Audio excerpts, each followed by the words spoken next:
Қазақстан Республикасының президенті Қасым-Жомарт Кемелұлы Тоқаевтың Егемен Қазақстан газетінде жарияланған «Тәуелсіздік бәрінен қымбат» атты мақаласы еліміздегі саяси оқиғалардың ең маңыздысы ретінде қабылданатын тарихи бағдарламалық құжат болып табылады. Бұл бағдар мен белес, таным мен тағылым, қоғам мен құндылық, ұлағат пен ұстаным атты 4 бөлімнен тұратын мақала.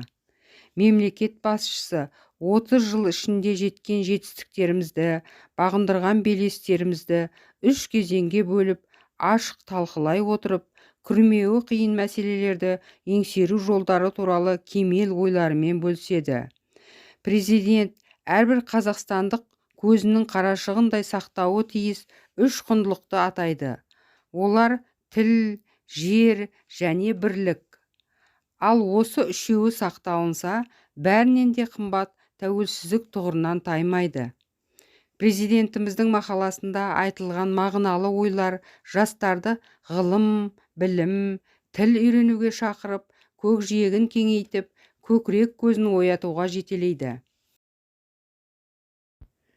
Тәуелсіздігіміздің 30 жылдығына орай 2021 жыл Қазақстандағы балалар мен жасөспірімдердің кітап оқуын қолдау жылы деп жарияланды. Мемлекет басшысы Қасым-Жомарт Тоқаев былтырғы 2020 жылғы жолдауында балалар үшін қатерлі бүгінгідей аумалы төкпелі заманда олардың күш-жігері мен қызығушылығын дұрыс арнаға бағыттау аса маңызды деп атап өткен болатын. Осыған орай қазіргі таңда балаларды кітап оқуға баулу, кітап оқу үрдісін қалыптастыру ерекше назардағы мәселе болып табылады.